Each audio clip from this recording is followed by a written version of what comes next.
Biography of Edward Jenner, inventor of the smallpox vaccine. Edward Jenner during his lifetime made a major contribution to the world. He was the inventor of the smallpox vaccine, which later became the basis for making other vaccines. At the start of Jenner's life in the 1750s, smallpox killed about 10% of the English population. In cities, the infection spread quickly, spreading to around 20% of the city's population. The number of victims of smallpox has reached millions over the centuries. Also read, research institutes in Indonesia still looking for a COVID-19 vaccine until finally, through an experiment, this man born in Berkeley, Gloucestershire, England, managed to find a smallpox vaccine. Due to his success, Edward Jenner was also named a pioneer of immunization, and was included in the BBC's list of the 100 greatest British people. Childhood. May 17, 1749 was the birth date of Edward Jenner. He is the eighth of 9 children. His father, Stephen Jenner, was a pastor at Berkeley, so Edward Jenner had a strong educational foundation. At the age of 14 Jenner became an apprentice to Daniel Ludlow, a surgeon in Chipping Sodbury, South Gloucestershire. From there he gained a lot of surgical knowledge. Then at the age of 21 or in 1770, Jenner studied with another famous surgeon, John Hunter at St. George's Hospital. One of the most popular pieces of advice Hunter gave Jenner was, "Don't overthink, try." The story of the discovery of vaccines. According to a summary from history, when Jenner was still a medical student he saw an interesting phenomenon in milking cows. Milkers who come into contact with cowpox, which causes blisters on cows' udders, do not contract human pox. Unlike human smallpox which causes severe skin eruptions and high fevers, cowpox caused few symptoms in women milking cows.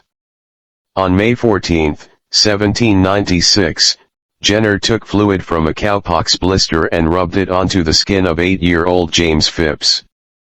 One blister appeared at the site of the smear, but Phipps recovered quickly. On July 1, Jenner inoculated the boy again, this time with human smallpox, and no symptoms were found. This vaccine has proven successful. Doctors throughout Europe immediately adopted Jenner's innovative technique, which had a positive impact on reducing the number of smallpox sufferers. The term vaccine itself comes from variolae vaccinae, the term used by Jenner to refer to cowpox. He used it in the long title Researches in Variolae Vaccinae aka cowpox, in which he described the protective effect of cowpox against smallpox. Multiple coronations and deaths. Thanks to his discovery which made a big contribution to saving many lives, Edward Jenner was showered with many coronations. In 1802 he was elected an honorary foreign member of the American Academy of Arts and Sciences. Then in 1806, this man who also studied zoology became a foreign member of the Royal Swedish Academy of Science. In 1821, Edward Jenner was appointed special doctor to King George IV, and was appointed mayor of Berkeley. Even though he has received awards, Jenner does not stop doing research.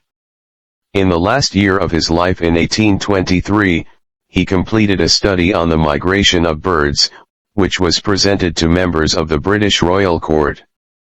January 25, 1823 Jenner suffered a serious stroke, paralyzing the right side of his body.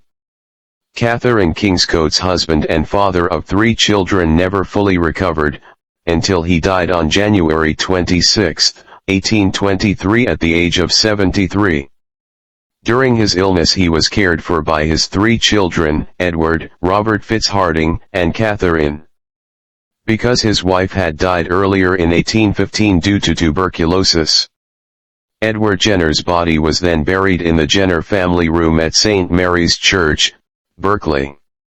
Even though his figure is gone, Jenner's research continues to innovate and become an important basis for the discovery of other vaccines. In the 19th and 20th centuries, scientists following Jenner's model developed new vaccines to combat various deadly diseases. These include polio, whooping cough, measles, tetanus, yellow fever, typhus, hepatitis B, and others. A more sophisticated smallpox vaccine was also developed in the 1970s in an international vaccination program. The World Organization who does this, and has treated smallpox throughout the world,